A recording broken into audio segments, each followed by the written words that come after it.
esto, selección de rutas, ¿no?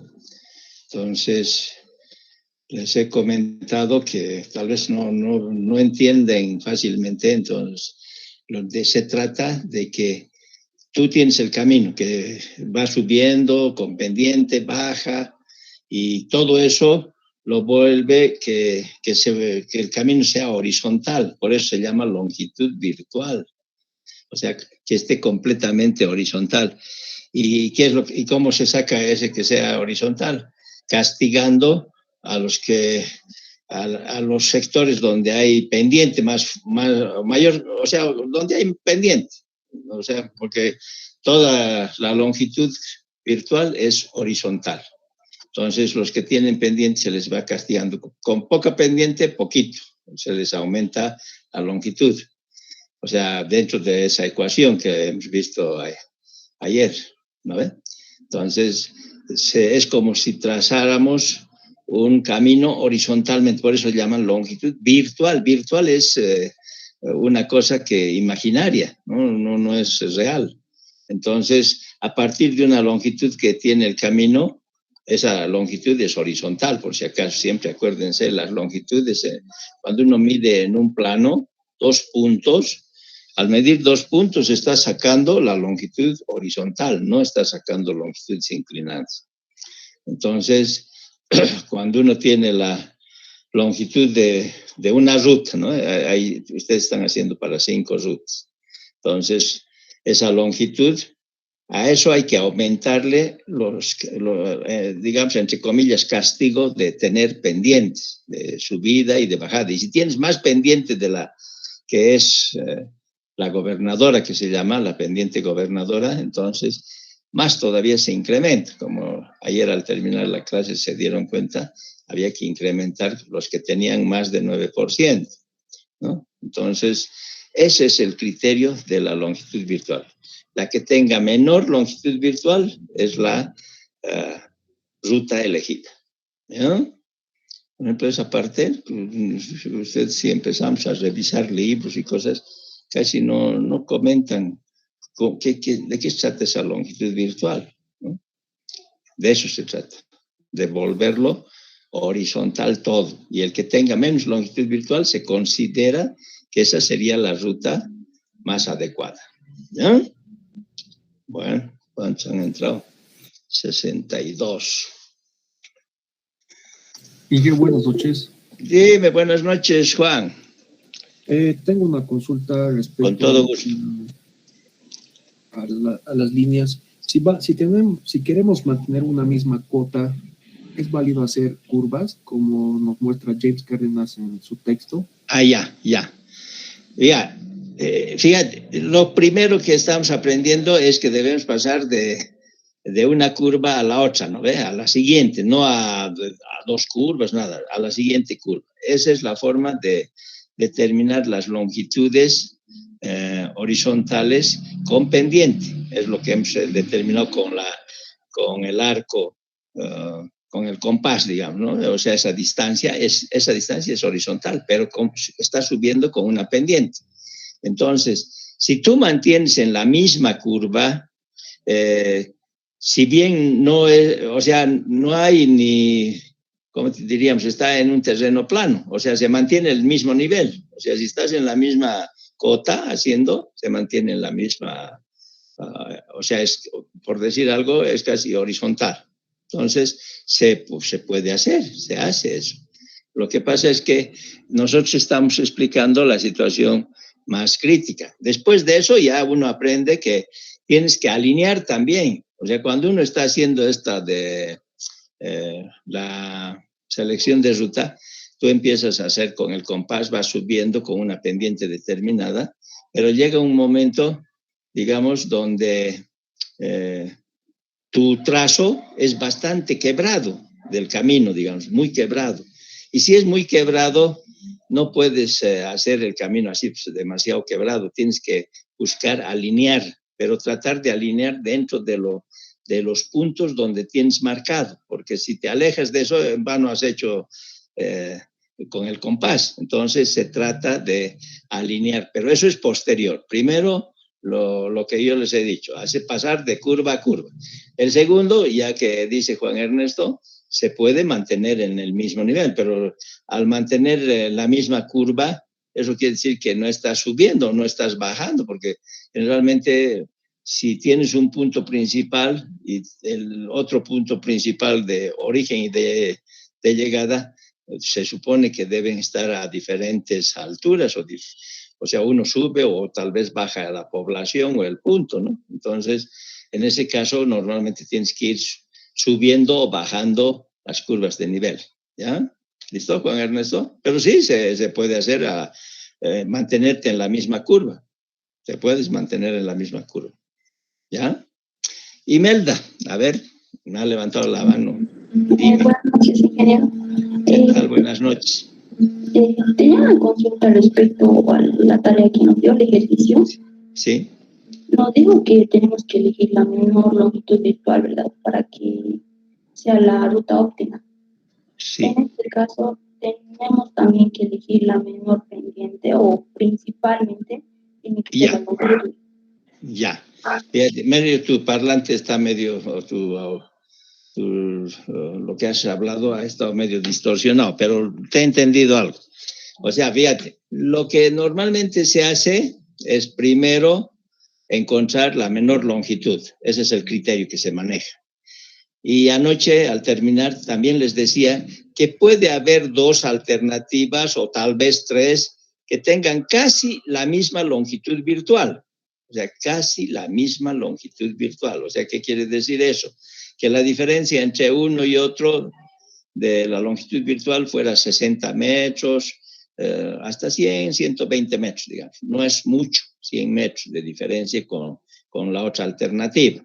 Entonces, cuando tienes esa opción de que tienes dos o tres alternativas casi con la misma longitud virtual, entonces hay que buscar un segundo criterio. ¿Y cuál sería el segundo criterio? El segundo criterio es tratar de que una de las rutas tenga menos pendiente, o sea, la menor pendiente que la otra ruta. Entonces, si consigues que una, aunque sea un poquito más de distancia, por decirte 80 metros más largo, pero tiene menos pendiente en el trayecto, en la trayectoria de esa selección de ruta, entonces vale la pena utilizar la opción, la segunda. O sea, digamos, puede tener un poquito más de longitud, no cumple, ¿no? Pero tiene menor pendiente, porque la otra puede que tenga un tramito de 12%, por decir, 12. Y esta otra, aunque sea un poco más largo, o sea, con 80 metros, supongamos, pero su pendiente es 9, la mayor. Entonces, ¿cuál eliges? Puedes elegir, o sea, yo sugiero elegir la opción de que tenga un poco más de longitud, no importa, 60, 80 metros, pero vas a tener un mejor trazado porque no va a haber con pendiente de 12%. La mayor, como te decía, sería de 9%, entonces yo creo que sería más adecuado, aunque tengas un poquito más de longitud, ¿no? Esa es la situación. Ahora hay otra, por si acaso, y en sus problemas propuestos de su libro está una selección de ruta en la que podrías atravesar un río. O sea, un río ahí se ve. Y si pones a escala, o sea, o te fijas a escala cuánto es el ancho de ese río, más o menos, si mal no recuerdo, es alrededor de 100 metros. Entonces, podrías trazar por cruzar por el río y te has ahorrado bastante y la longitud virtual sería menor. Pero ahí viene ya también el criterio, o sea, tenemos que hacer una serie tenemos que considerar varios aspectos. Ahí, por ejemplo, tenemos un puente. Y si tenemos un puente, aunque sea la menor longitud virtual, el problema es que si tienes un puente de magnitud como 100 metros, entonces se vuelve más costoso construir por ese lugar, aunque tenga menor longitud virtual. Entonces, eso hay que hacer comparación, hay que ver también el análisis de costos, ¿ya? O sea, fíjense, ya que estamos hablando, estamos aprovechando de poder aprender un poco más, ¿no? Entonces, no puedes tener menor longitud virtual y tienes una estructura de un puente de 100 metros o 200 metros, esa obra es muy cara al construir un puente de 100 metros o 200. Entonces, las otras alternativas serían más económicas, aunque tengas menor longitud virtual, pero el problema es que tienes que considerar también los costos, ¿no? Entonces, ahí empieza a haber costos también. ¿Ya? ¿Está bien? Muy bien, Imelda. ¿Ya? Gracias por la pregunta. ¿Alguien más? Ingeniero. Dime. Buenas noches. Buenas Yo noches, quería hacer Joel. una consulta. Dime. Ahorita estoy con el libro. En este método de Bruce, Mm. ¿por qué solamente cuando tomamos de regreso, digamos, de B a A, se tiene que tomar en cuenta lo que es desniveles por exceso de pendientes? ¿Por qué no Ya. se hace de A a B también? Esa era mi duda y no encuentro Ya. en el libro. Ya, no, está muy bien tu pregunta, muy bien.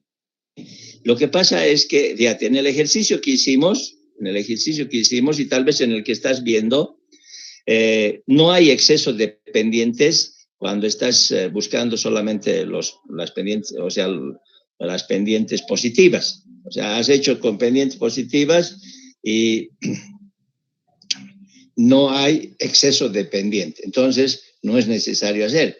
Pero en el ejemplo, por ejemplo, que nosotros hicimos ayer, en el retorno, o sea, cuando tenemos pendientes negativas, hay exceso. Entonces, ahí hay que considerar los excesos. Si hubiera en las positivas también mayor pendiente que la pendiente gobernadora, tienes que considerar. ¿Ah? ¿Me entendido, Joel? Justamente por eso, en el ejemplo del libro, le comento que de la ruta de A hacia B sí hay pendientes mayores. ¿Ya? Y no considera esto. Pero ¿Pendiente mayor a cuál? ¿A cuál? O sea, ¿cuánto es la pendiente gobernadora? A ver, aquí estoy con el libro, si no me equivoco. A ver, yo voy a buscar también. Espérame un ratito. Espérame. Está bien. Ahora aquí.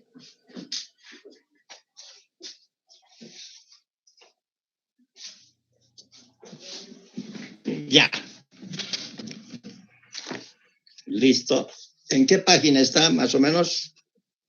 Ya, de acuerdo a mi versión de mi libro, está en la 56. Ya, Sí. no importa, está más o menos, está bien. 56. Aquí, por ejemplo, está en la 53, empieza el estudio de rutas.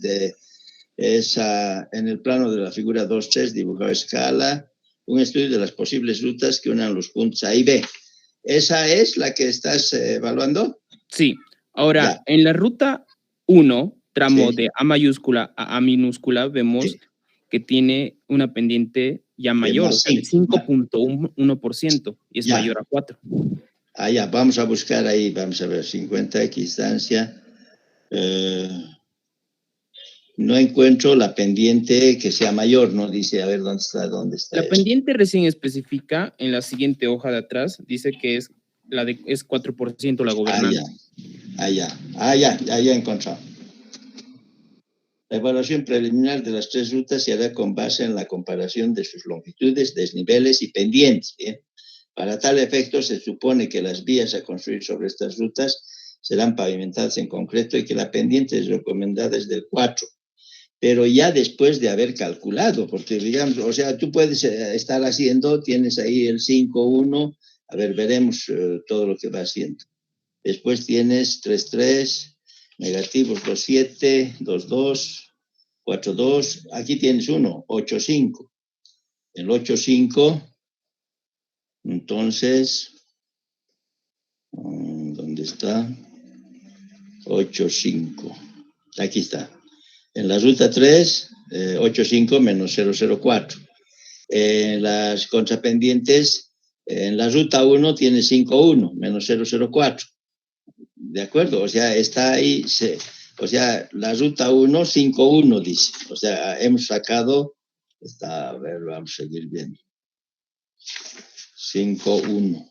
Sí, la ruta 1 tiene 5.1, 0.9, 1.6, 0.5, ese es. Entonces, ¿cuál es la...? Todos son, si te fijas, ahí tienes un positivo, dos positivos, un negativo, tres positivos, ¿no? Para la ruta 1. Entonces, En ese caso, por ejemplo, aquí, si tú empiezas a evaluar, tienes que tomar en cuenta la que tiene más de 4. Entonces, ahí tenemos el de 5,1, que es positivo. Entonces, estamos haciendo el exceso de pendientes. 5,1 menos 4, ahí está para encontrar los desniveles por exceso de pendientes. Está correcto, está bien. Sí, tú me pero dices por qué al retornar y por qué al ir no está considerado. Porque, por ejemplo, aquí está, a ver, fíjate, si tú haces la ruta 1 en un sentido, tomas los positivos, digo. Entonces tomas los positivos, ahí tienes el 5,1. Y al tomar la 5,1 tienes que hacer la resta, ¿no ves? Porque la pendiente máxima o gobernador es 4. Entonces has encontrado la ruta 1 que tiene 14.046 metros, ¿no ves? O sea, ahora el restar, por ejemplo, el sacar el sentido contrario de la ruta 1 sería menos 1,6, nada más, menos 1,6.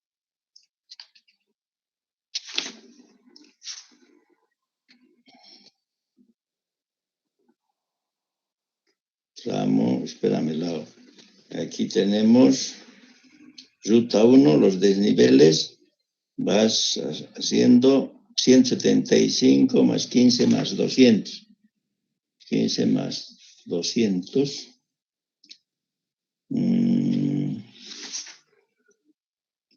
Más 15 más 10 es, más 10. 15 más 10. Ahí está, aquí 175, 15 y más 10 en un solo sentido. O sea, aquí, digamos, de la forma como está analizando, está agarrando todos los que son positivos, o sea, 175 más 15 y más 10. Ha agarrado solamente los positivos. Ahí está 200, ha hecho y dice desniveles perjudiciales por contrapendientes, nada más. Entonces, eso ha hecho los positivos. Y en el sentido contrario, ha tomado el tramo BC, que es allá, 175. Ya te estoy entendiendo. O sea, en el de 175, ahí podría aumentar ese desnivel que está en exceso, ¿no ve? Exacto, esa es mi pregunta. ¿Por qué no lo hizo de ida?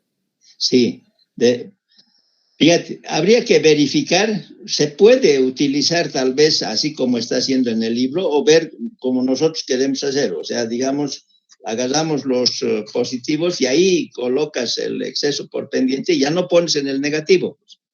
Por eso tal vez está bien lo que tú me dices. Yo creo que va a salir casi igual. Como esto es longitud virtual, es una cosa estimada. No tiene que ser a la letra muerta ese número y de ahí no se cambia. Puede modificarse un poquito.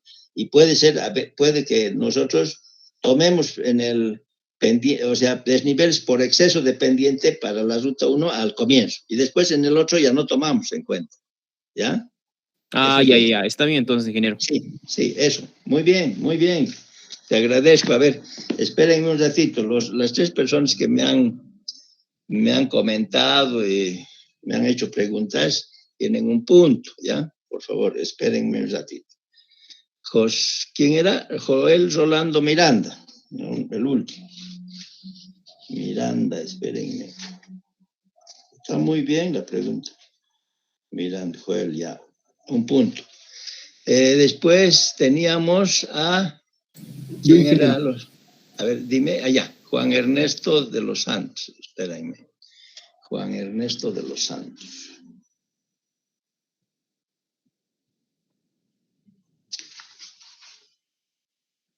Y al tercer punto. Muy bien. Y había Imelda, Joana, Adrián. El cuarto punto. Muy bien. Ahí está.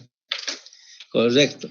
Habían estado queriendo entrar ahorita que son 7:05, varias personas. Entonces, ya no les he permitido, no les he admitido ya, por si acaso. Siempre 10 minutos, les espero y de ahí ya no. 71 personas. Bueno, vamos a continuar. Muy bien por las preguntas, les agradezco siempre.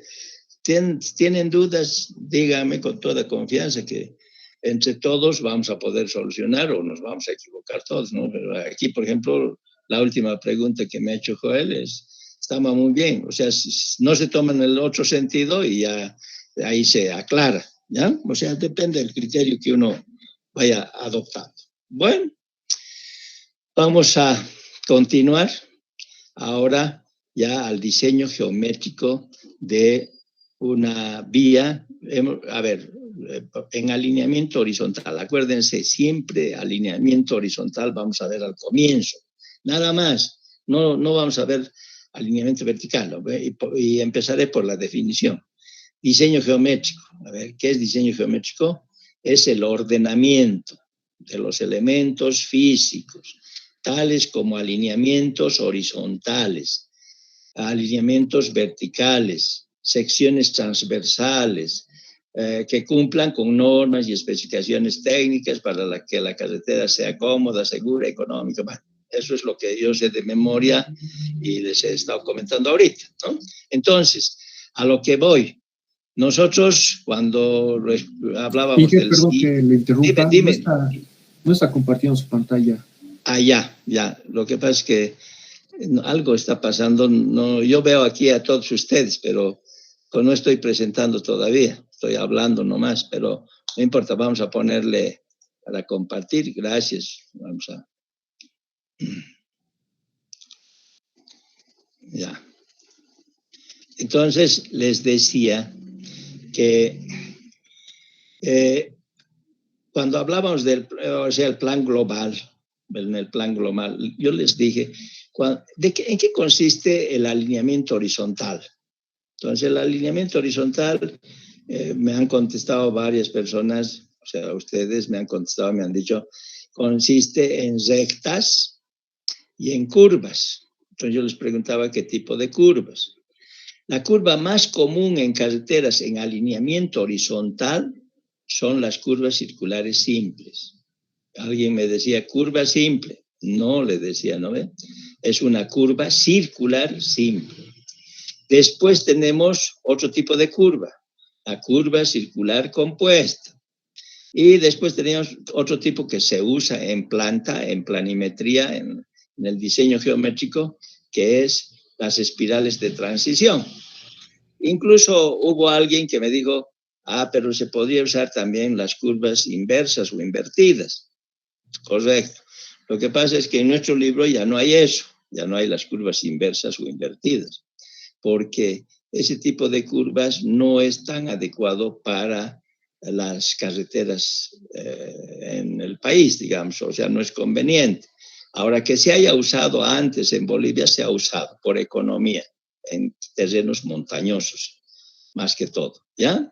Entonces, estamos queriendo empezar con el diseño geométrico. Ya hemos dicho selección de rutas, ya se elige la mejor alternativa y a esa hay que empezar a hacer cálculo de los elementos de la curva circular, todo el trazado en planta. Entonces hay que poner rectas, curvas y así, ¿no? Entonces, aquí vamos a empezar a lo básico, son elementos de una curva circular simple, que es lo que uno empieza a aprender cuando hace un diseño de carreteras, ¿ya? Entonces, el elemento, que es la curva circular simple, hasta incluso esto a veces uno ve en colegio, ¿no? Pero vamos a ir aquí queriendo saberlo, qué partes compone, ¿no? Entonces, por ejemplo, viendo la poligonal, un camino es una poligonal cerrada o abierta. Abierta, ¿no ve? El camino es una poligonal abierta. Y cuando nosotros trazamos las tangentes, tenemos un punto que se llama PI, aquí por ejemplo estamos llamando PI, esto es en planta, acuérdense, esto es en planta. Si ustedes están viendo en sus pantallas, están viendo como si estuviera esto bajo y aquí va subiendo, ¿eh? No, acuérdense, todo lo que vamos a ver es en planta, solamente porque está en la pantalla así vertical, digamos, uno cree que esto está más bajo, esto está más alto, así. No, esto es como estuvieras viendo desde un avión. Todo esto es planimetría, ¿ya? O sea, no está en perfil. Entonces, este PI, si se acuerdan de topografía, se denominan estos puntos de intersección. Puntos de intersección, cuando cambias un trazo de una recta y vas a cambiar el sentido. Entonces, ese punto se denomina punto de intersección, ¿ya? Hay que ir aprendiendo esa nomenclatura, porque es la que se usa generalmente ahora a nivel universal, ¿no? O sea, el PI. Tenemos aquí este ángulo que se forma en estas poligonales abiertas. Este ángulo se llama ángulo de deflexión, ¿no? Delta. El símbolo universal también que se utiliza es el delta, el símbolo delta, que significa ángulo de deflexión.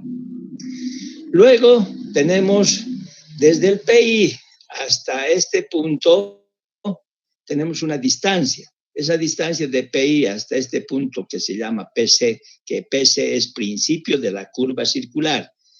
Si ustedes se fijan, siempre cuando nosotros hacemos diseño de carreteras se empieza por la izquierda, no se empieza por la derecha.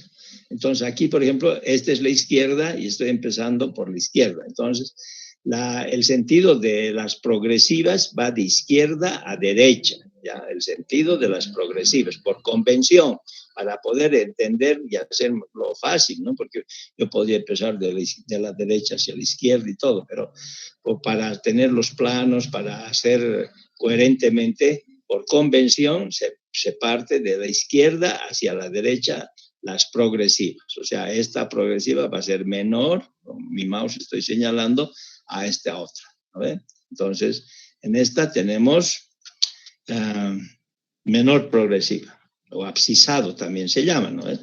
Entonces, esta se denomina la tangente de entrada. Está entrando o sea, un tramo que es recto va a entrar a una curva. Entonces, tangente de entrada, quiere decir, de aquí vamos a cambiar de la tangente que estamos, tangente de entrada, va a entrar a la curva. Les decía, del PI, este punto es PC. PC quiere decir principio de la curva circular. PC, principio de la curva circular. Y esta distancia de PC a PI se denomina tangente.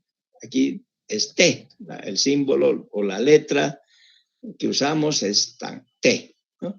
En algunos libros antiguos, aquí es ST subtangente llaman, pero aquí nosotros vamos a estar acostumbrándonos con el símbolo T, tangente, ¿no? Entonces la tangente. Si tenemos aquí el principio de la curva circular, entonces el recorrido de la curva circular y termina aquí. Y aquí entramos a la tangente de salida, entramos recto. Entonces este es principio de tangente ya también. O sea, principio de la curva circular, principio de tangente, ¿ya? O antiguamente, por ejemplo, aquí se utilizaba fin de curva, así se decía, FC, fin de curva, ¿ya? Entonces, ya tenemos los dos puntos que estos PC y PT son, ¿no?, abscisas, ¿no? O sea, son distancias. Este PC es una distancia. Aquí empieza la distancia y termina aquí la curva con el PT, principio de la tangente. Toda esta longitud desde PC hasta PT es la longitud de la curva circular. La longitud de la curva circular. Entonces, esta es L aquí está, o LC, ¿ya? Longitud de la curva circular. Otro elemento importante de una curva circular simple es, si uno quiere dibujar esta curva y encuentras esta distancia T, levantas una perpendicular aquí está una perpendicular, aquí tenemos un ángulo recto, ¿no ve? 90 grados. Y a este otro lado también. y levantamos una perpendicular. El punto de intersección aquí, ese es el origen de la curva circular simple. ¿No? El origen de la curva circular simple. Entonces, esta distancia, desde el origen de la curva circular, O es esto, es el radio, ¿no? Es el radio de la curva circular simple. A este otro lado también, porque es un solo radio, ¿no ve? Viendo los otros elementos aquí, por ejemplo, este ángulo de deflexión se refleja aquí, por si acaso, el delta, el ángulo de deflexión está aquí. Y si yo tomo del PI hasta el O, origen de la curva circular, esta es una bisectriz, ¿no? Del PI hasta el O. Aquí dice una bisectriz, estamos partiendo en dos. Entonces, este delta que era todo, se vuelve delta medios y delta medios, la mitad, para que la suma de delta. Y si lo parto por la mitad de esto, por la bisectriz, este lado es la longitud L medios de la curva circular y aquí el E medios de la curva circular, por eso está L medios. Como es una curva circular que tiene un solo radio, del PI al PT es también la tangente. O sea, se mantiene la tangente. Esta tangente a este lado es del PC al PI, es la misma que del PI al PT. T. Tenemos otro elemento de la curva circular simple, que es este E. Esta es la externa de la curva circular, la externa. Entonces, nosotros necesitamos calcular todos estos elementos que hay en la curva circular. Necesitamos saber cuánto va a ser la externa, cuánto va a ser la tangente, cuánto va a ser la longitud de la curva. Otro elemento de la curva circular simple es esta distancia, de aquí de A hasta B. Esta distancia se llama ordenada media. El símbolo es M. A veces en algún libro aparece OM, pero aquí estamos utilizando M, la ordenada media, esta distancia. Son distancias, ¿ya? Esto es en planta, no se olviden. De PC hasta PT, si yo trazo una recta, esta es la cuerda larga. La cuerda larga se denomina. Y como lo he dividido por una bisectriz, entonces la mitad es la cuerda larga entre dos, ¿no? Y desde el B hasta el PT, la cuerda larga entre dos, la mitad, ¿no? Entonces, ahí tenemos. Y por último, este ángulo de delta de deflexión, si nosotros revisamos, aquí tenemos este delta, entonces aquí se refleja ese delta medios, el delta medios aquí. Delta medios, lo tenemos aquí, delta medios, ¿ya? Entonces, esas son las características principales de una curva circular simple, ¿no? Planimetría, estamos esto viendo en planta, no en perfil, ¿ya? Y acuérdense, si eso no lo entienden, díganme no lo entiendo. Es como si lo pusiéramos esto en el suelo, ¿ya? En el suelo. Entonces, estamos viendo así, como si estuviera en el suelo, o si no, viendo desde el aire, pero no como estuviéramos presentando. Aquí PI, diríamos, es un punto alto y aquí es un punto bajo. No, esto es en planta, planimetría. Entonces, son distancias horizontales las que estamos hablando. Todo esto son distancias horizontales. Esta tangente es una distancia horizontal, ¿no? Este es un ángulo que se llama ángulo de deflexión, ¿no? En las poligonales abiertas podemos, o sea, usamos normalmente el ángulo de deflexión, pero puedo usar otros ángulos como el rumbo, como el azimut, ¿no? Que ustedes saben un poco sobre eso. En qué consiste un rumbo, tiene direcciones, ¿no ve? Es un ángulo agudo, o sea, el rumbo no es 95 grados, o sea, norte es 95, este, por ejemplo, no. El rumbo puede ser norte, 89 grados sur, digamos, ¿no? O sea, noreste, nor y este, ¿no? Nor-sur, norte, este, norte, oeste, ¿ya? O sea, bueno, después vamos a ver con ejercicios y en su libro tienen esos ejemplos. cómo es el rumbo, cómo es el azimut. El azimut es hasta 360 grados en el sistema sexagesimal, ¿no? Bueno, entonces ya sabemos, tenemos que ir aprendiendo el radio de la curva circular, PT, tangente de, principio de tangente, principio de la curva circular. Aquí tenemos la tangente, la cuerda larga, la ordenada media, la externa. Ya sabemos los elementos. Vamos a seguir aprendiendo un poco más. Aquí dice, diseño geométrico horizontal en carreteras. Entonces, lo mismo, los mismos elementos. Pero aquí está con nombre, ¿no? PI, punto de intersección de las tangentes, o también se denomina vértice de la curva, ¿no? Vértice de la curva, pero más que todo usamos como punto de intersección. PI, punto de intersección, yo les he dicho, ¿no? ¿De qué vendría a ser punto de intersección? De las tangentes, de esta tangente de entrada y de esta tangente de salida. PC, principio de curva, punto donde termina la tangente de entrada y empieza la curva. PC, principio de curva circular. Principio de curva, dice, ¿no? Principio de curva o principio de curva circular, puedo decir.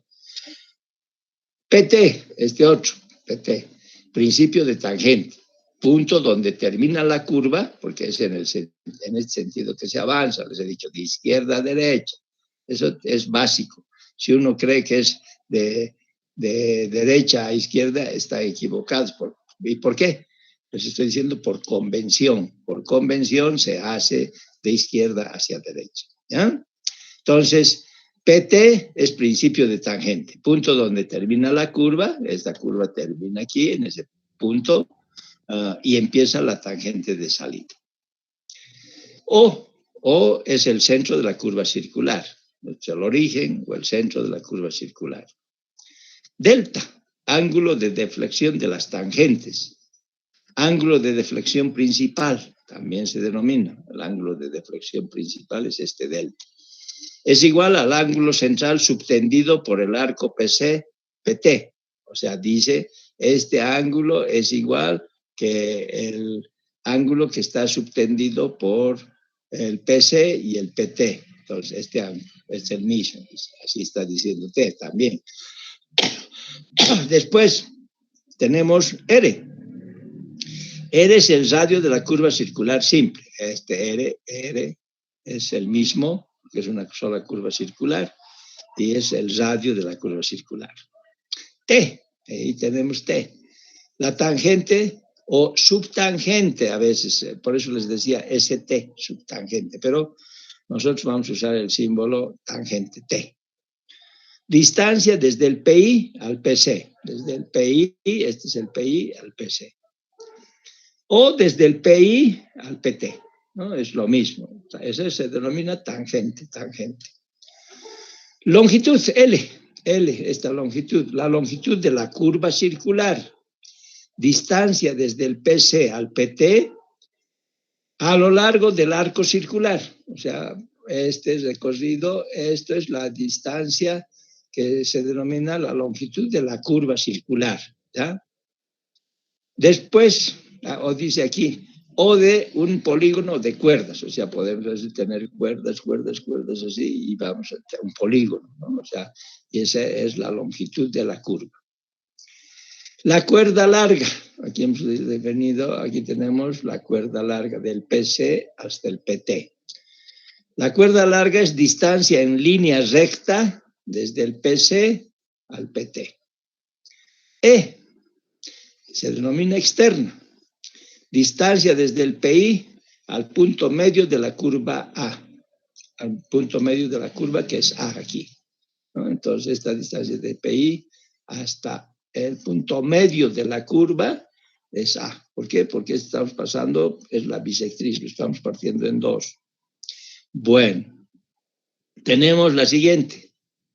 La media, ordenada media, aquí dice M, ¿no? M, ordenada media. Distancia desde el punto medio de la curva A al punto medio de la cuerda larga B. Entonces, eso,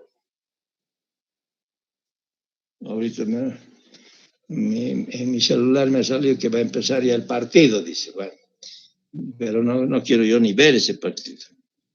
¿Listo? Bueno, entonces ya saben la mayoría, yo creo que sabe todos los elementos que tiene una curva circular simple. ¿Va? En su libro están las diferentes relaciones que se tienen de los elementos geométricos, o sea, expresiones que relacionan los elementos geométricos. O sea, estas, si ustedes ven, empiezan a hacer la demostración. Entonces, al hacer la demostración, llegamos a la conclusión de que esta tangente que estamos aquí queriendo saber cuánto va a ser, es igual al radio por la tangente de delta medios. Esa es la demostración, está en su libro. No necesito que aprendan demostración, sino el emplear estas fórmulas, ¿no? Entonces, ustedes tendrían un resumen, un formulario resumen de las fórmulas más importantes. Entonces, aquí tenemos la tangente, por ejemplo. Aquí, radio en función de tangente y de delta. Entonces, despejando radio, de aquí, radio es igual a la tangente sobre tangente de delta medios. ¿No? O sea, no necesito hacer esta, ya de aquí puedo despejar radio es T sobre tangente de delta medios. ¿No? Pero bueno, ahí aparece de nuevo. Después la cuerda larga, que es igual a 2 veces radio por seno de delta medios. La externa podemos tener varias fórmulas. Aquí tenemos una, radio multiplicado por 1 sobre coseno de delta medios menos 1 si es paréntesis. Esa sería una opción. Puedo utilizar otra ecuación que es radio es la secante de delta medios menos 1. También. La externa también puedo usar de otra forma. O sea, aquí tenemos varias relaciones. La externa podría usar cualquiera de estos elementos. Si tengo delta, si tengo otros valores, yo puedo emplear. Las más comunes son esta, la externa, y la externa que tenemos aquí. O sea, esta, la externa, ¿dónde está la externa? En función del radio. Esta de aquí o esta. Esas son las más utilizadas. Estas son para hacer, digamos, el coseno de 2 delta es igual a 2 veces coseno para ir haciendo demostraciones, pero llegamos a esta fórmula. Externa también, esta a veces es utilizada. Es la tangente multiplicada por la tangente de delta entre 4. ¿Ya? Entonces, tenemos diferentes relaciones entre externa y en función del radio y de la tangente, como dicen, del radio y delta, o de tangente y delta, ¿no? Entonces hemos sacado varias. Bueno, esas fórmulas, vuelvo a repetir, no necesitan aprenderse de memoria, tienen su formulario y ahí van a utilizar para resolver los ejercicios. Seguimos queriendo explicar sobre la curva circular simple. Expresión de la curvatura de una curva circular simple. Por ejemplo, tenemos que aprender un concepto por definición, que es G. G es grado de curvatura. ¿Ya? El G es grado de curvatura. Antiguamente, por ejemplo, cuando yo estudiaba, se denominaba D. Grado de curvatura era D. Ahora ya está utilizando como en español G, grado de curvatura. ¿Ya? En inglés era degree y por eso era D. ¿Qué es grado de curvatura? Es un ángulo central, que subtiende, que subtiende un arco, este es un arco, o una cuerda de determinada longitud, escogidos como arco unidad S, está S, o cuerda unidad C.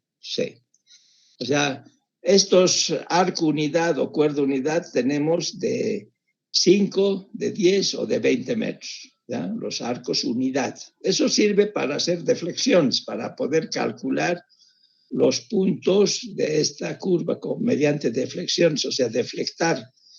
Por ejemplo, ¿cómo se deflecta? Si han visto en topografía, por ejemplo, si yo tengo aquí instalado una estación total en PC, instalo en PC, tengo que visar a PI, colocar el equipo en 0 grados, 0 minutos, 0 segundos. Y después calculando voy a ir encontrando unos ángulos de deflexión. Entonces, se puede hacer con arcos unidad o con cuerdas unidad. Bueno, primero comentaremos en qué consiste el concepto. Empezaré de nuevo.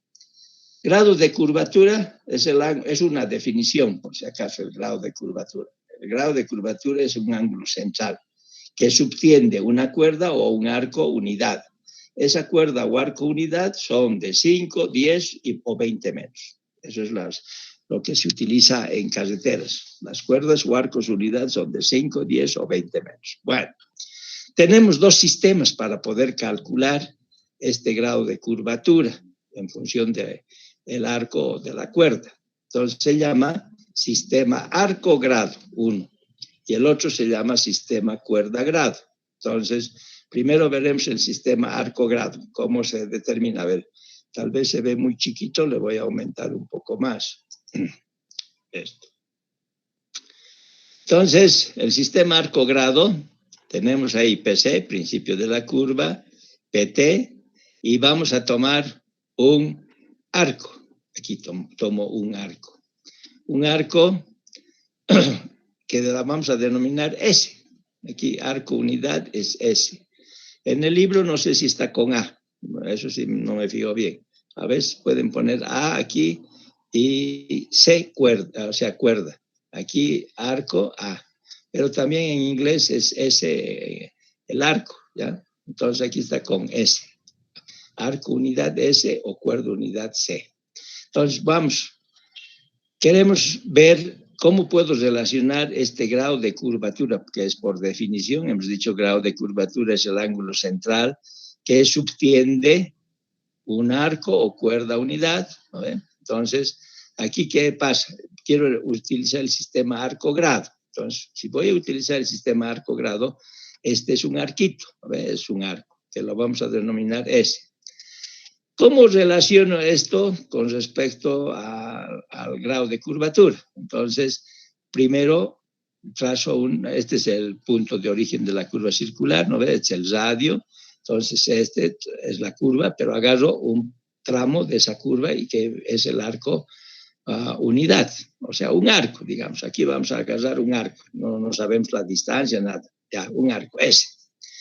A ese arco hemos dicho por definición, tenemos un ángulo central, este es el ángulo central, que subtiende un arco. Entonces, este es el grado de curvatura, G para arcos, G para G sub S, por ejemplo, podemos poner G sub S. Y este es el radio, ¿no ven? Sigue manteniéndose el radio. El radio no va, aquí, de este punto, es el mismo radio. Aquí es radio.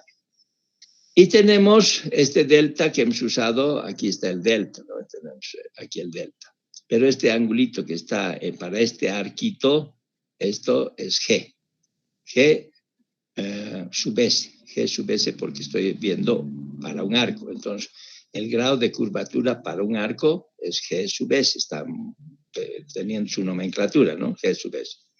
Ahora, quiero relacionar cómo puedo calcular la relación entre G grado de curvatura y este arco. Entonces, lo que se hace es lo siguiente, relacionando ángulos centrales con arcos, relacionando ángulos centrales, aquí dice, con arcos, ¿cómo podemos interpretar? O sea, ¿qué tenemos? Este G es al arco, a S, aquí está, G es a S. Y esto es igual a, si este es G, nosotros tenemos aquí, si yo hago el giro total, ¿cuánto es el ángulo que tenemos aquí totalmente? Es 360 grados, o sea, en el sistema sexagesimal, ¿no? Todito esto, si hago un giro, esto mide 360 grados. Y este 360 grados, ¿a qué equivale? A toda esta circunferencia, si daríamos la vuelta. Y la longitud de la circunferencia, ¿cuánto es? O sea, fíjense, no solamente este pedazo, sino si estoy tomando todos. Estamos queriendo relacionar ángulos centrales, o sea, queremos ver cómo puedo encontrar G en función del arco. Eso es lo que estamos queriendo hacer. Entonces, he dicho, primero 360, todito es esto. Y 360 es a toda la longitud de esta circunferencia. ¿Cuánto es esta circunferencia? La longitud es 2 pi por radio.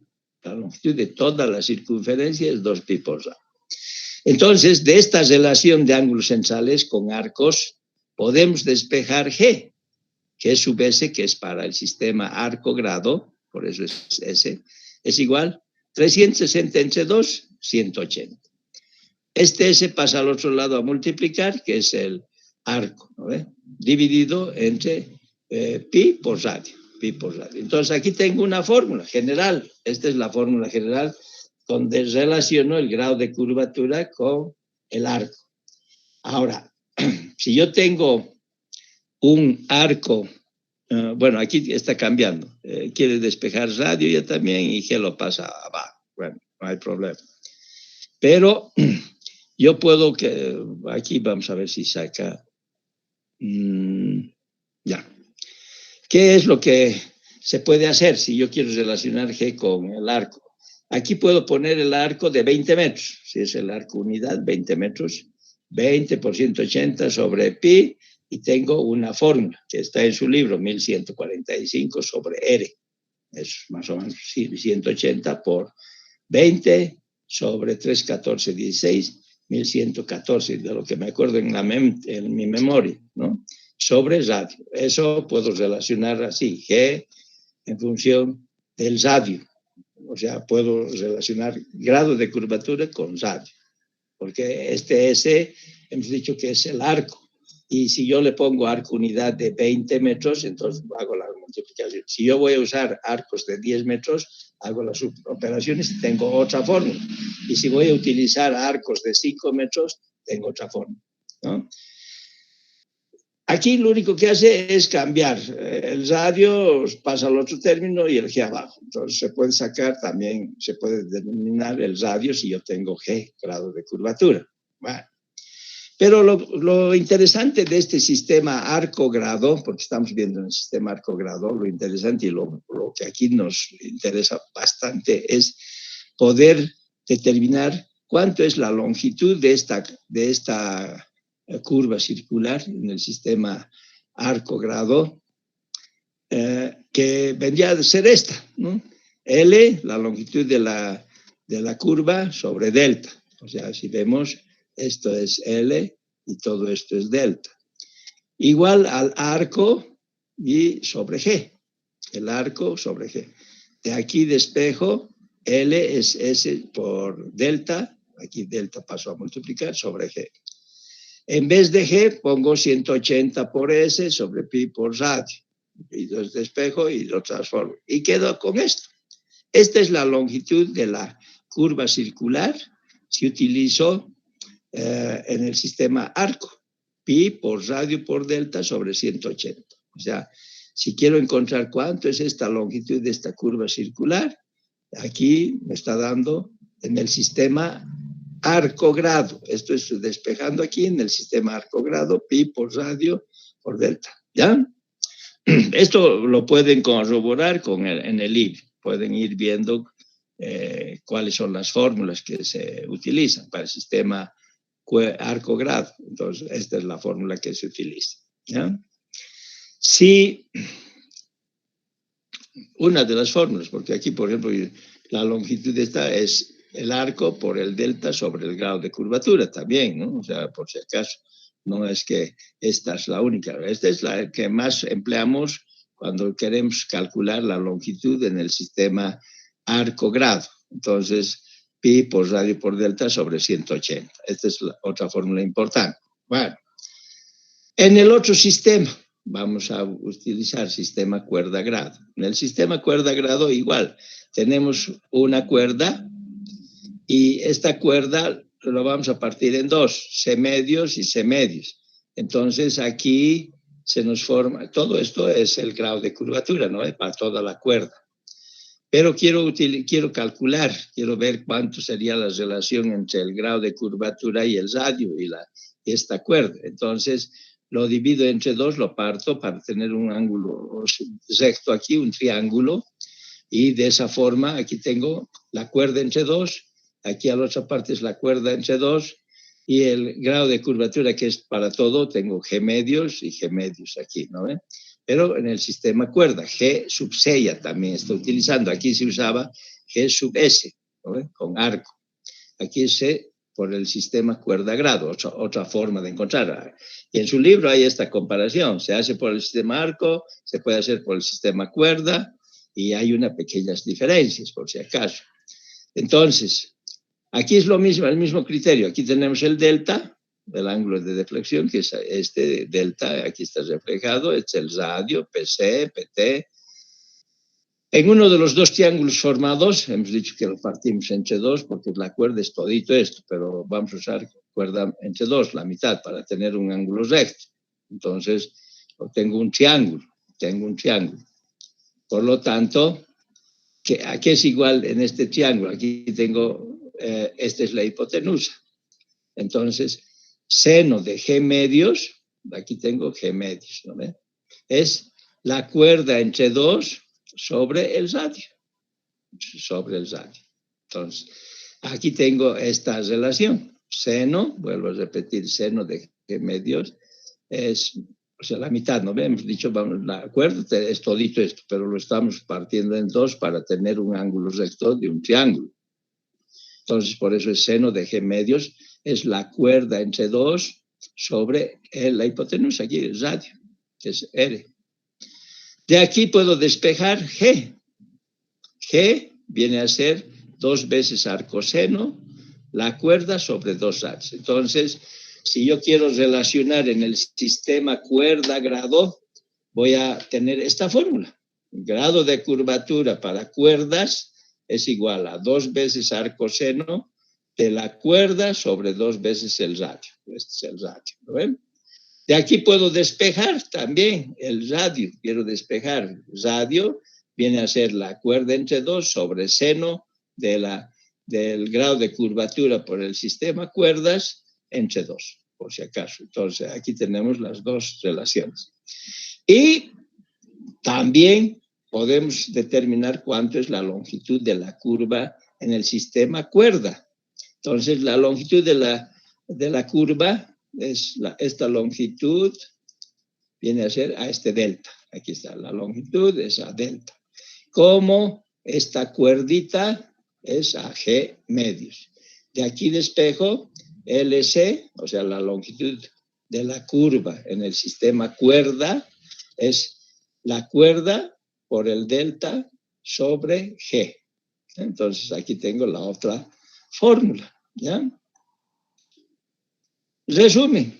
Aquí tenemos un resumen de las diferentes fórmulas. Tangente, el radio, cómo puedo encontrar, la cuerda larga, la externa, las más utilizadas, la ordenada media, la longitud de curva en el sistema arco-grado.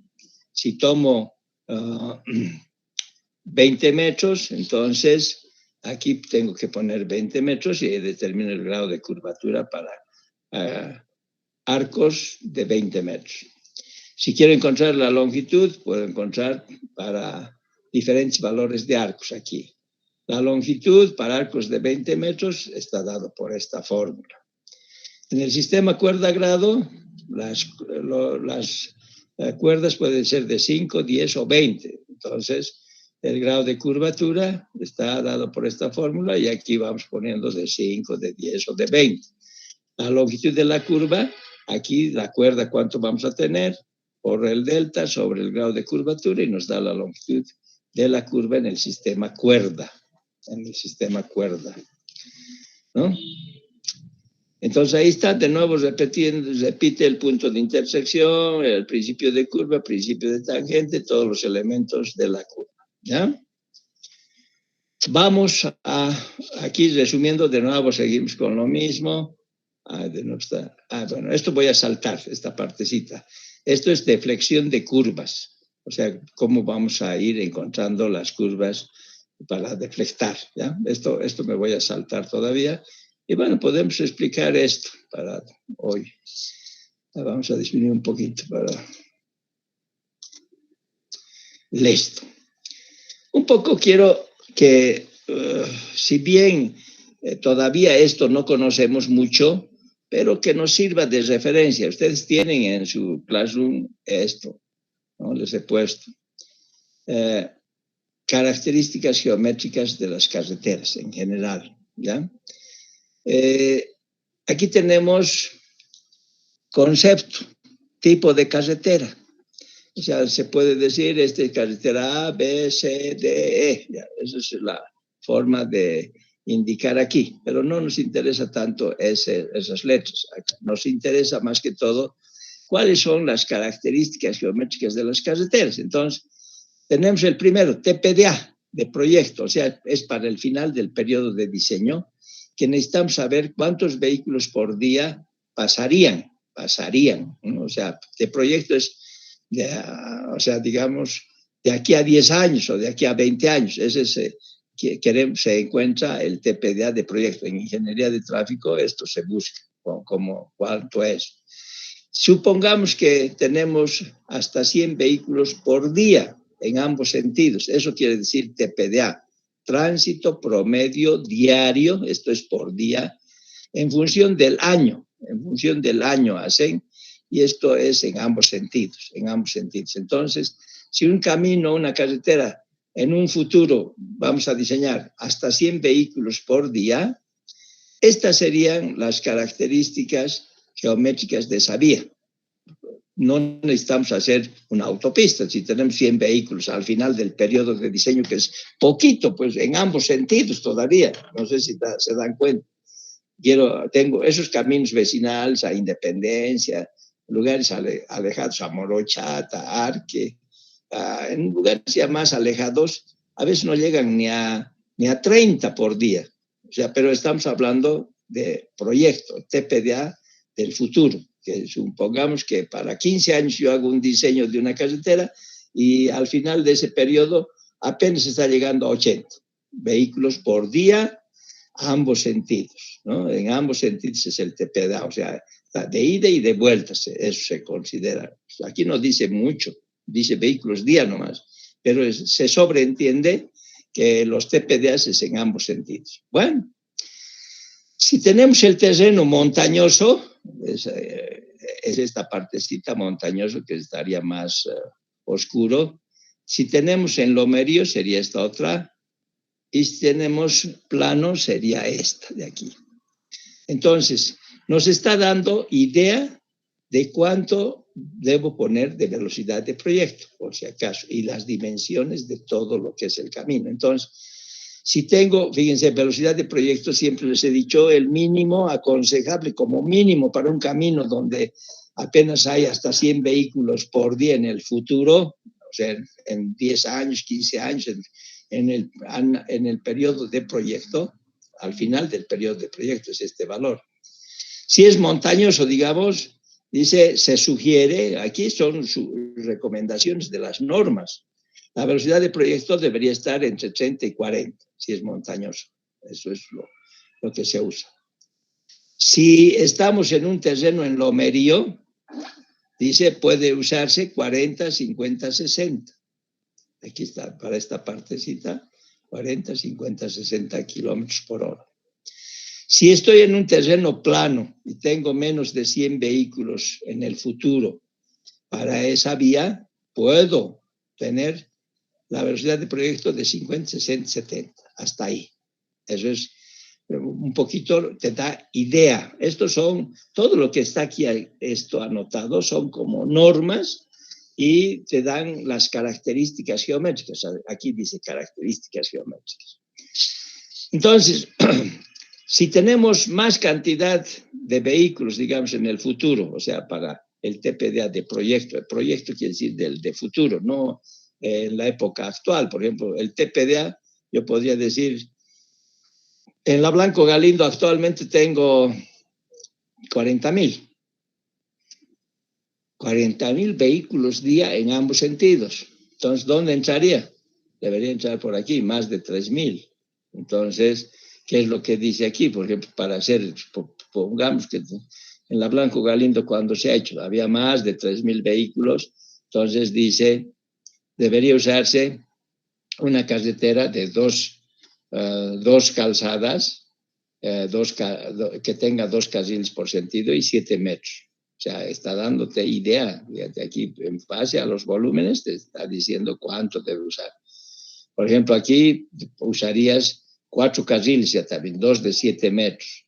Y estas podrías usar 2 de a 7 y 4 carriles también como mínimo. Pero la velocidad máxima, si se han fijado, está a 110, no está más, ¿no ve? Eso, esa es las magnitudes, las ideas que te están dando cuando uno quiere diseñar. Entonces, cuando no sabes, te basas en estos criterios. Aquí hay una distancia de visibilidad de parada. Eso es un análisis que se hace por fórmulas y nos da los rangos. Aquí tenemos estas distancias en metros. Las distancias de visibilidad desde base también a través de fórmulas encontramos y determinamos cuánto serían estas distancias de visibilidad desde base para comparar si estamos bien o estamos mal con respecto a estas normas. El grado mínimo de curvatura, que es uno de los elementos que acabamos de ver, el grado, no mínimo, máximo de curvatura, G, el grado máximo de curvatura.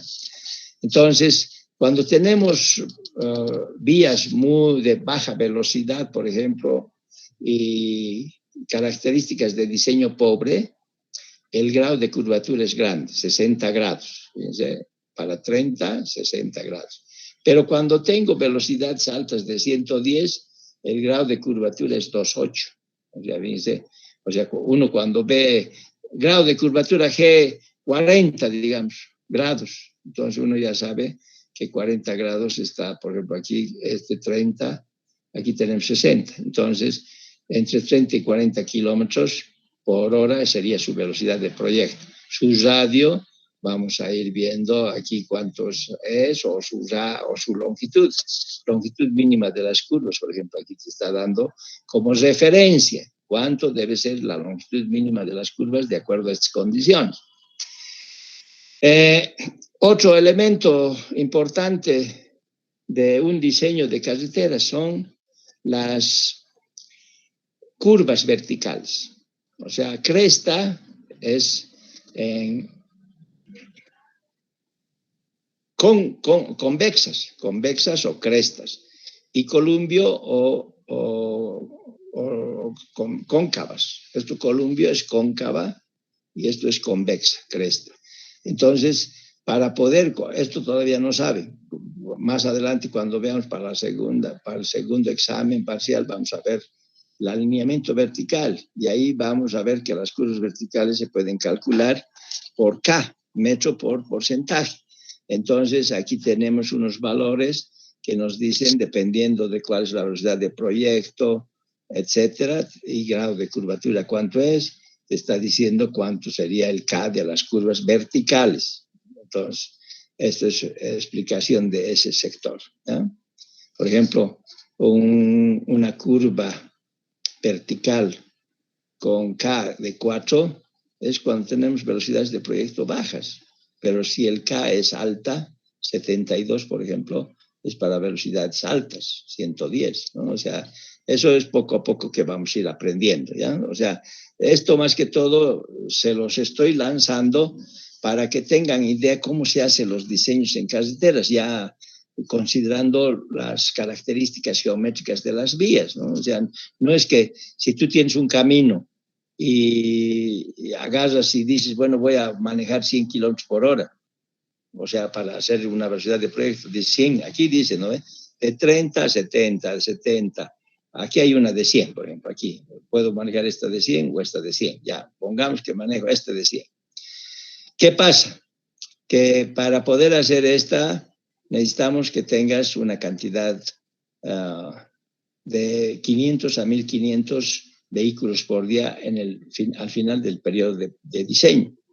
No tienes, no conviene usar aquí, pues tenemos que ir bajando en función de la cantidad de vehículos se va definiendo. Por ejemplo, la velocidad de proyecto, cuando estábamos iniciando esta materia, les he dicho cuáles son los parámetros más importantes para definir la velocidad de proyecto. ¿Se acuerdan? Les he dicho, a ver, ¿quién me puede decir cuáles son los parámetros más importantes para definir esta velocidad de proyecto? ¿Cuáles? A ver, ¿quién me dice? ¿El radio de curvatura? No. A ver si han olvidado o no les he dicho. A ver, piensen un poquito. A ver, La velocidad de pendiente, Inge. a ver, espera todavía. No, o sea, no es así. A ver, de nuevo, voy a hacer la pregunta y tienen que aprenderse para toda la vida. Les decía, la velocidad de proyecto en carreteras, ¿en base a qué parámetros se define? O sea, esta velocidad de proyecto, ¿en base a qué parámetros se define? Eso he preguntado. ¿Cuáles son los parámetros más importantes para definir la velocidad de proyecto? A ver, si ustedes se han anotado, me podrían decir, si no se han anotado o no les he dicho tal vez, ¿no? Si no les he dicho, vamos a aprender hoy, tenemos que aprender porque más o menos eso te está indicando en estas tablas. A ver, voy a salir. La velocidad máxima segura, Inge. David, a ver, no velocidad máxima, o sea, velocidad de proyecto, ya, lo que estoy diciendo, David. La velocidad, voy a dejar de presentar esta, aunque ustedes no se ven, ¿no? Yo en cambio los veo cuando aquí estoy ahorita. Ustedes, la pantalla es negra, me has dicho, ¿no? En cambio yo estoy viendo ahorita, Juan Ernesto de los Santos me está levantando la mano y quiere contestar, ¿no? A ver, dime. Juan Ernesto. Muy bien, fíjense, el primer parámetro me está diciendo la topografía. Muy bien, otro. Bien, pues repetiré para que no se olviden. Es que estas cositas tienen mucha importancia. A ver, Imelda después. Les he dicho, la velocidad de proyecto se define, se elige en base a varios parámetros, pero los más importantes, ¿cuáles son? Entonces, aquí Juan Ernesto me ha dicho la topografía. Muy bien. Imelda, ¿cuál otro? El volumen de tráfico. Muy bien, fíjense, en la tabla había el volumen de tráfico. Ese TPDA es volumen de tráfico. Entonces, el segundo. Entonces, primero, topografía. Segundo, el volumen de tráfico. Tercero, costos y mantenimiento. Muy bien, Imelda. Costos. Ahí no dice, pero uno puede evaluar el cuadro y dice, bueno, pues en función de los costos de construcción voy a hacer un caminito más pobre o voy a hacer una autopista, pero para eso tengo que tener más plata, porque el hacer una autopista quiere decir que tenemos 2 carriles por sentido como mínimo y con control total de accesos, o sea, no pueden cruzarse ahí en esa carretera, en esa autopista, digamos, no hay cruces, porque tienen que ser a desniveles y eso eleva mucho el costo, ¿no? ¿Y el otro cuál sería? El cuarto. Ya hemos dicho topografía, volumen de tráfico, me has dicho costos, ¿no ve? Costos de construcción, la importancia de la vía, la otra, la importancia de la vía. ¿Qué importante es la vía si voy a tomar en cuenta o no? Entonces, a ver, seguimos con nuestra tablita para poder analizar un poco. Fíjense, aquí tenemos los volúmenes. Estos son los volúmenes. La importancia de la vía. Si yo voy a usar una vía muy importante, sus características son mayores. En cambio, si voy a usar para un camino, digamos, aquí están las características. Más o menos estas son las características. ¿Ya? Ahora, los costos, te he dicho. Los costos, si yo voy a hacer para estas características, va a ser costoso. En cambio, si voy a hacer para un camino así que tiene menos exigencias, va a ser más barato, ¿no? Entonces, la importancia de la vía está en función de eso, ¿ya? Bueno, por lo tanto, tenemos otros parámetros más.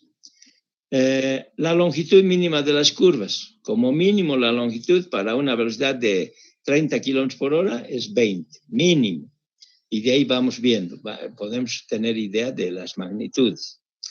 La pendiente gobernadora, ¿se acuerdan? La pendiente gobernadora que hemos visto para selección de ruta, aquí por ejemplo está 9%, para caminos pobres, 9%.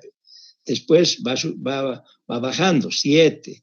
Aquí por ejemplo tenemos 8 o 6%, 6 o 5. Y estos te están dando una idea de cuál sería la pendiente gobernadora para una carretera que tiene harto tráfico. Entonces, nos está diciendo 4 sería la pendiente gobernadora para velocidad de 60 kilómetros por hora, más o menos.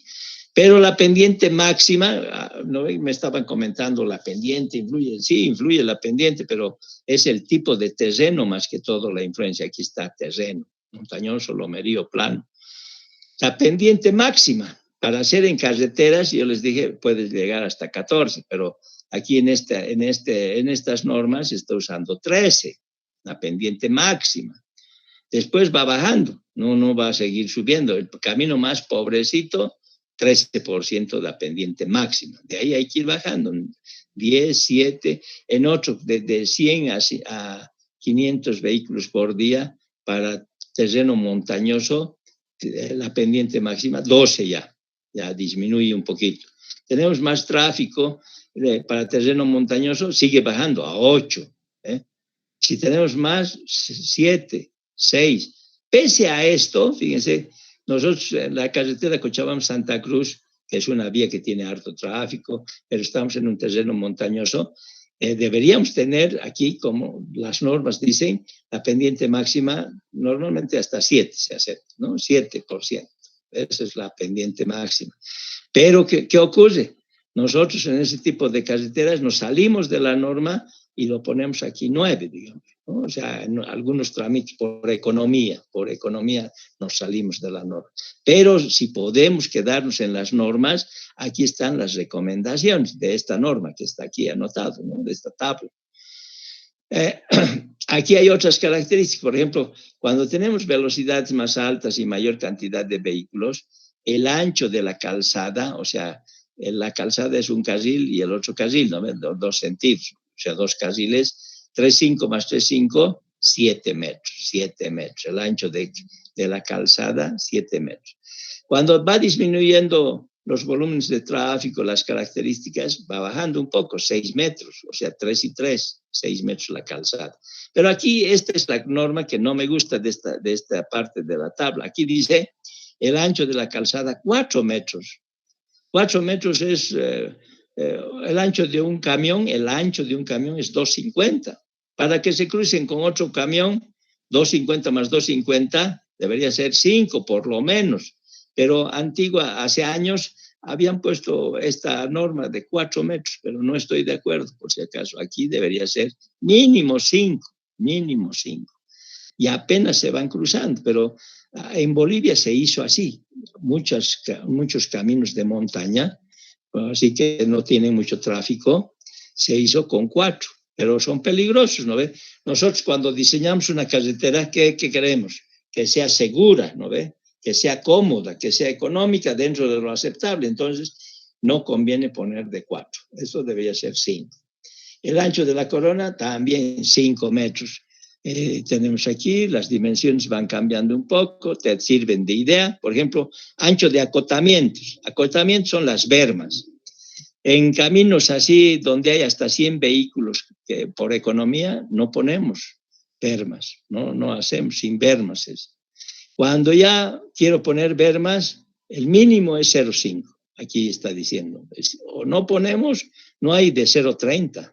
Las bermas son 0,5, 1 y hasta suben a 2, 2,5, ¿no? Entonces, esas es más o menos las normas que se utilizan, ¿no? O sea, de las características geométricas de un camino. Tenemos otro, ancho separador central. Por ejemplo, si estoy haciendo un camino, no necesito poner un separador central. Aquí está 0, 0, 0. En cambio, cuando ya tengo tráficos altos, puedo hacer mayor a 1 metro y mayor a 8 metros. Cuando tengo vías importantes para futuros crecimientos de ese camino, hasta 8 metros de jardinera central, ancho del separador central. Bombeo es una inclinación de nuestra carretera en sección transversal, el bombeo. Este bombeo tenemos que ir aprendiendo que en caminos así pobres, donde no tenemos ni siquiera pavimento flexible o rígido, sino ripio, empedrado, conviene utilizar 3% de bombeo como mínimo, 3%. Si es pavimentado, si ustedes se fijan, aquí dice 2% es que se usa en las vías cuando tenemos pavimento y ya estamos dando para que vayan saliendo el agua por sección transversal, el bombeo, inclinación, 2%. Podemos usar aquí, si es de tierra, 4%, no 3%, pero te está dando ya margen de ideas cuánto podría ser el bombeo, ¿no?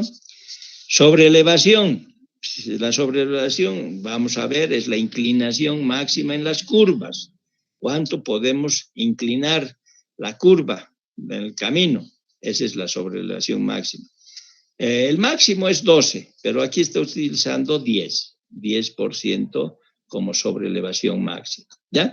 Entonces, esta tablita solamente es para darles pauta de cuáles son los datos que a veces hay que saber usar, ¿no? O sea, por ejemplo, no es, yo voy a hacer un camino donde van a pasar menos de 100 vehículos al final del periodo de diseño, y quiero hacer de 80 kilómetros por hora, por ejemplo, con estas características. No se justifica, no guarda relación, es lo que queremos aprender. O sea que cuando tengo un camino donde no hay vehículos casi, estas son las condiciones que deberíamos cumplir, estas. Cuando tenemos una vía muy importante, estas son las condiciones, o sea, van cambiando. Pero bueno, cuando uno está aprendiendo, a veces agarras uno y dice para 80 kilómetros por hora, listo, hagamos, listo. No te están explicando sobre los volúmenes, cómo se encuentra. Entonces, aquí tenemos unas normas que te están dando una pauta de cómo deberías hacer, ¿no? Entonces, por ejemplo, caminos vecinales, o sea, caminos donde no hay mucho vehículo, las velocidades empiezan en 30, no en menos de 30.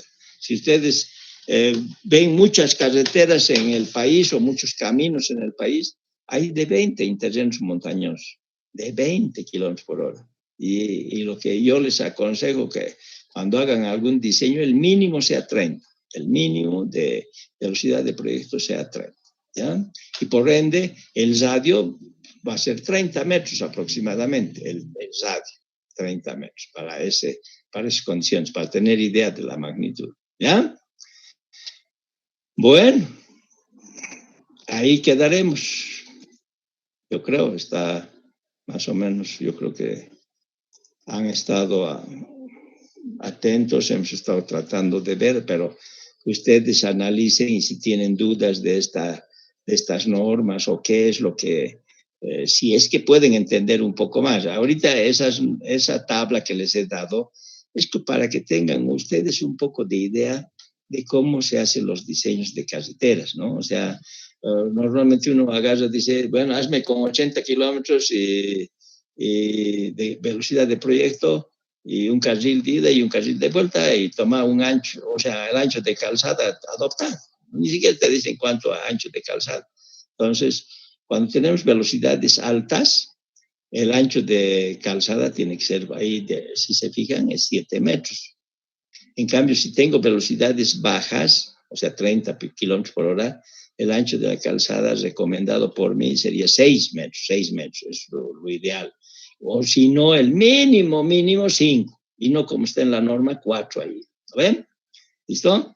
A ver, han quedado 66 personas. Está bien. Listo. ¿Alguna pregunta, algo? ¿Quién está? Okay. Bolivia, ¿cómo está? Colombia está ganando, Inge, 1-0. ¿Cuánto?